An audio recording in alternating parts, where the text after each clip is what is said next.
You used to be free when you were ignorant.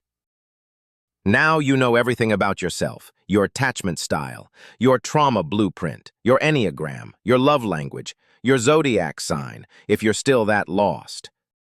And yet, you're stuck, paralyzed by knowing. You've become a museum of your own dysfunction, polishing each label under clinical lighting.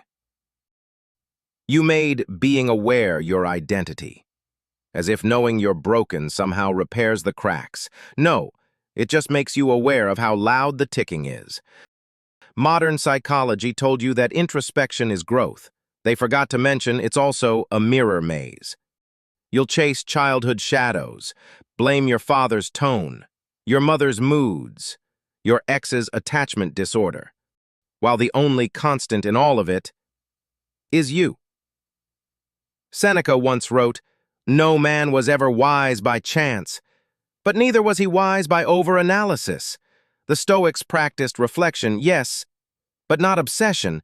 They didn't spiral into their own wounds. They cauterized them.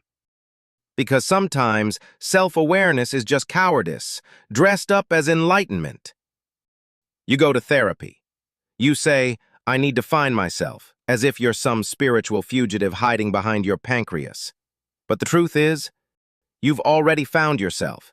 You just don't like what you found. So you keep digging, hoping that beneath the filth, there's a version of you worthy of existing. Spoiler, there isn't. There's just action. You don't become someone new by understanding your past. You become someone new by doing what your past version refused to. By waking up early anyway. By showing up anyway. By not telling the world your every feeling like it's sacred gospel. Self-awareness without direction is a neurotic form of masturbation, productive only in delusion. You think because you've labeled your tendencies, you've defeated them. No!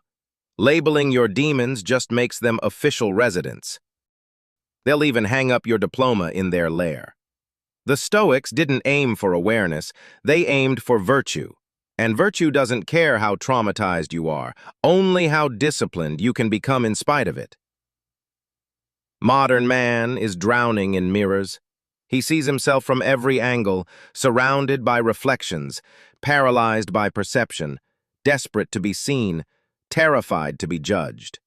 You want truth? Here's truth. The more you understand yourself, the more excuses you generate. Because now, failure has a diagnostic code. You're not chronically overwhelmed. You're chronically soft. You're not emotionally unavailable. You're emotionally undisciplined. You don't need another label. You need a spine. Marcus Aurelius never said, "Understand thy trauma." He said, "Waste no more time arguing what a good man should be. Be one." No therapist, no journaling app, no podcasts, just action. Relentless, repeated, silent, in the shadows, with no applause. But you want healing to feel like a movie montage. Quick, dramatic, with background music and closure. Stoicism doesn't offer closure. It offers clarity. And with clarity comes a disturbing truth. There's nothing left to work on. Only something to become. And becoming is violent. It requires the death of the version of you who still wants to feel safe. So burn the journals, mute the influencers, quit diagnosing your moods.